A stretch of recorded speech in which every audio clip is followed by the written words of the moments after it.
All right, now to another entertainer who's gone now, but one of our country's most beloved entertainers was born in Vincennes, Indiana. It's just a few miles, or a few hours from Louisville. I've been there before. Something like that. He would grow up to become a popular television and radio comedian with appearances on programs including The Ed Sullivan Show. Take a look. You know, I'm in my 50s. Did you know that? I'm in my 50s. I'm in my late 50s. I'm 60. You can't get closer to 50 than that. No, I'm in my 50s, but I still stare at girls. I stare, but I forgot why.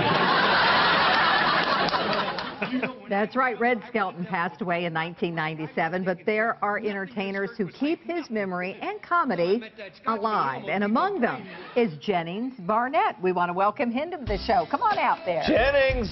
Yes. Hey, buddy. How are you? Good to see ya. Well, thank you very much. Thank you very much. Good morning. Appreciate your coming. I think we want you to sit over over by here? Terry. Okay. I'll be careful. Oh, now you're... Don't do boy, that. That's a Lulu. Watch that first step, that. boy, I tell you. You can't do that to us. Don't... Hey, he even has the hair look that Red Skelton did there. You got to fix your hair. Don't get hurt on our show. We just switched insurance policies. We're not sure how this will work. Let's try it out and see how good it is. Our general manager who's watching is now, she's holding her chest like that was on purpose that he did that. All right, very good. And I guess some of that physical comedy is part of what Red Skelton did. It is. I just had a doctor's appointment here a month ago, and he was asking me about the show. And I hate to say this, but I just turned 70. And he said, do you still fall around the show? And I said, yes. And I said, the next morning, my body knows every move I made, too. And it's going to feel that when I have a feeling right there. Where did your love of Red Skelton start? Well, I saw him for the first time on television when I was 10 years old. Fell in love with his show, followed him all through his career, met him twice. Huh. I actually snuck into his dressing room in St. Louis and talked to him for over an hour. And he wasn't nervous by that? No, you know what's interesting? What's interesting is he'd say something and we'd all laugh, and I'd say something, we'd all laugh. And he'd say something and we'd laugh, and I'd say something, we'd laugh. And then I got to playing off of him, and he'd look at me sort of funny, you know. And he said, are you a comedian? I said, no, sir, I've never done anything like this in my life. He said, well, you've got some pretty good jokes. I said, I should have. I stole them from you. What a compliment. But I have to say this. I asked him at that time if he would be offended if anybody did his comedy and skits and characters. And when he passed away, it took me 2 years to get in touch with the people that worked with him.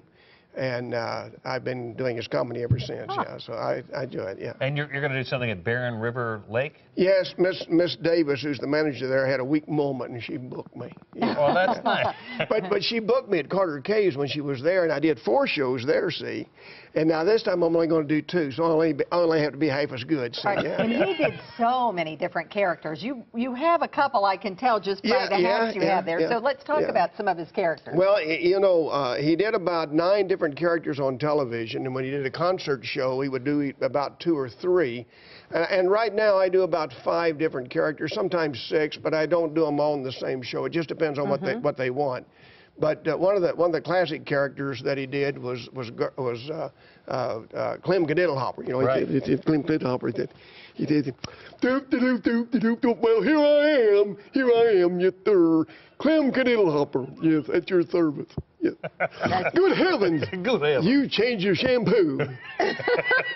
you no longer use Head and Shoulders. You now use Mop and Glow. Oh, Clem! Yeah.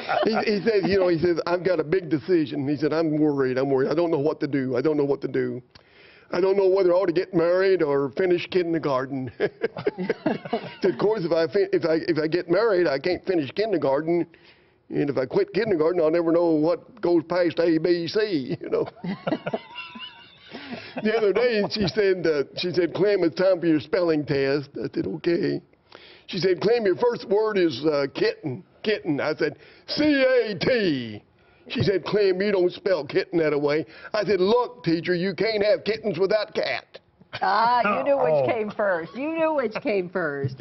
Clem Gadiddlehopper. Yes, sir. Hadn't had a shout out in a long time. All right, we're going to run out of time here. Do you have another character you're doing? We only have about 30 seconds left. Who is this? We got 30. I'll do a quick one. I'll do a quick one. Who is this? Gertrude Heathcliff. He said, Gertrude says, look, down there at that beach, all those people, it's so crowded. Heathcliff said, yeah. Takes the sport out of it, doesn't it? Thank you so much for coming. Well, thank you so much for having me. Delight to have you. And remembering the legend, the tribute of Red Skelton, or to Red Skelton, is this weekend at Barren River Lake State Resort Park. Your hair does. Oh, good heavens, don't tell them that. Don't tell them that? No, they ought to stay home and watch the Louisville game. No, they're coming to see you. Showtimes is Saturday night at 7, Sunday afternoon at 2 o'clock. For more information, call that 800 number 325-0057. And don't you dare trip again. Clam Cadiddle Hopper.